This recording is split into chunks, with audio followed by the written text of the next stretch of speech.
Hey everyone, Engineer here. What we're working on today is a 2013 Audi S4. But this video will apply to pretty much all mid to late 2010 Audis. Today what we're actually doing is removing a brake caliper assembly on the front left, or the driver's side front position, because this caliper is seized. As you can see, there's some surface rust, just the vehicle's been sitting for a few weeks as we waited for this part to come in. We've sourced a part off of an Audi S5 from eBay. You'll notice this says S5. This was an S4. The caliper is exactly the same, barring one small difference, which is the stamped plate identifying what vehicle you have. The very first step in removing it is simply taking off the wheel, which we've gone ahead and done already.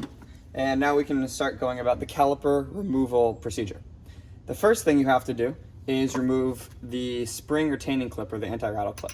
There's a lot of ways to do this. I like to attack the cameraman when I do mine. So I'm going to back up.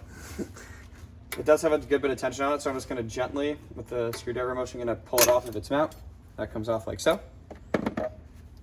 And since we're going to go ahead and remove the caliper entirely, what we're going to do first is remove the caliper guide pins. Those are what's actually seized on this car. Those are what hold the caliper to the pad mounts. Those are right here. There's one on top and one on the bottom. The ones with the rubber around them? Yep, those are the caliper slide pins. And that is a 13 millimeter socket. And tight, the bottom one down here.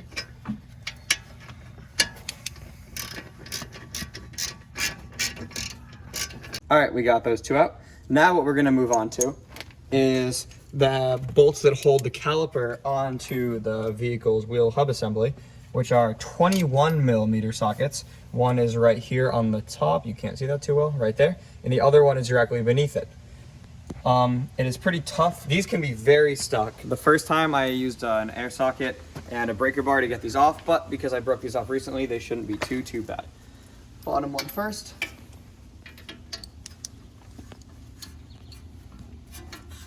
All right, bottom one's free. Here's the part where I throw out my back.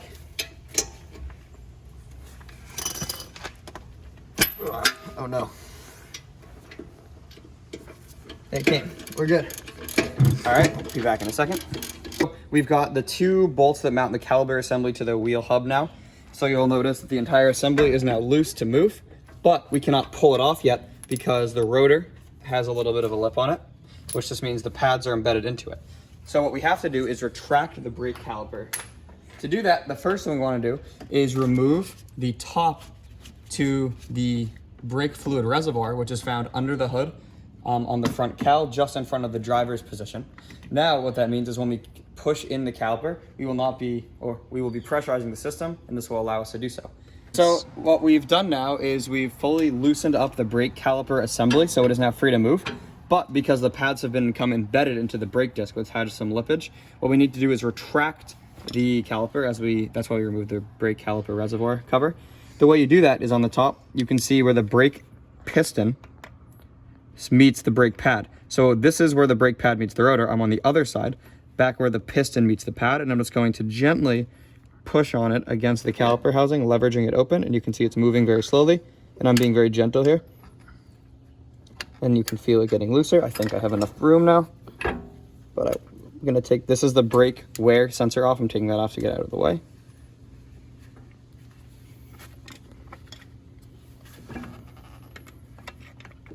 So we've got those off. We can remove the caliper carrier and the brake itself.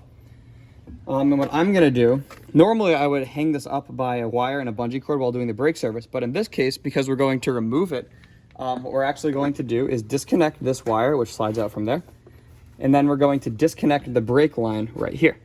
To open up, we're going to disconnect the brake line from the brake caliper. This is gonna make a mess, so I've put a catch can underneath it. What size wrench is that? This is a 9/16 wrench. Thank you, Jeff. I don't know why it's a standard size, not a metric size. Maybe someone's been here before. All right, that's open.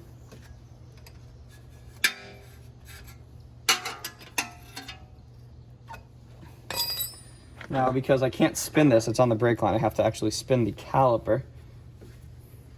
Let's see, I have to go this way.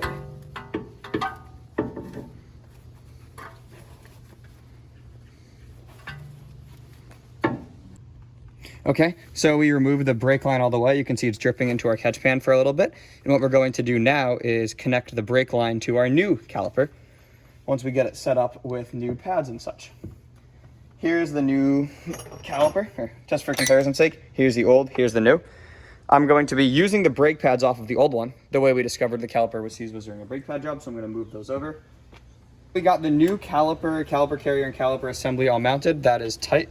But we got brake fluid everywhere just because it was dripping, so I'm going to use some brake clean. This will just make sure that nothing is spraying off. I'm just going to get it everywhere.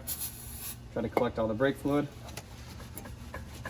I'm just doing this so you don't get funny smells and we don't have to wonder if the fluid coming out is new fluid if we have a leak or old fluid that's residual from before. So now we're going to install the brake pads. This is the one that's on the inside of the car facing the outside of the car. It has this metal triangular clip in back. And I've dabbed a little bit of anti-seize on it. And this one has to go first.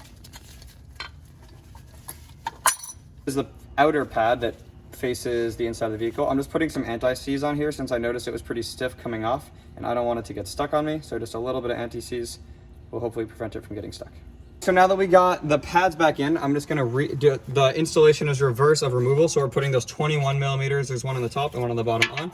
That will mount the entire brake assembly to the wheel hub assembly. So here we are just installing the 21 millimeter bolts. Okay, so now that the caliper is fully installed and snugged down, what we have to do is bleed the brake since we introduced air into the system when we removed the caliper. This is much easier with a helper, and the bleeding procedure for this Audi is similar to the bleeding procedure on any other car.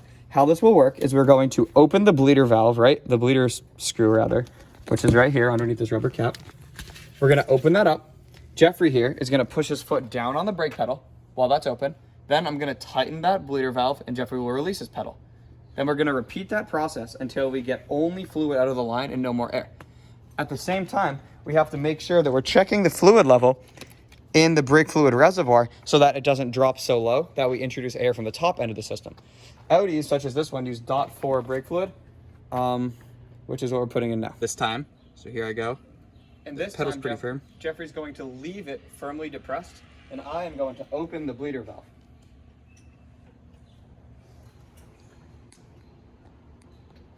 Bleeder valve is open. And the pedal just got way lighter on my foot. So we have air out. I'm going to shut the valve, and now Jeffrey's going to release his foot. My foot's still down right now. You can let go.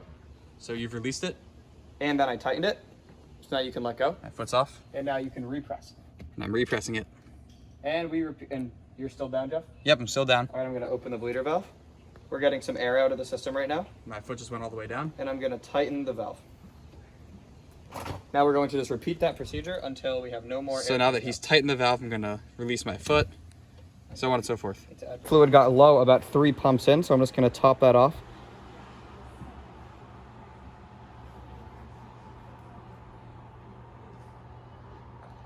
Okay, so now we're at the point where the brakes are fully bled. What I wanna show you is that we get a steady stream of fluid. So when Jeffrey puts his foot all the way down on the brakes, I open the bleeder.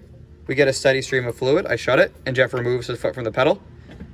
Now, that is only fluid, no air. I'm gonna do that 3 more times for safe measure, and then we're all set to go.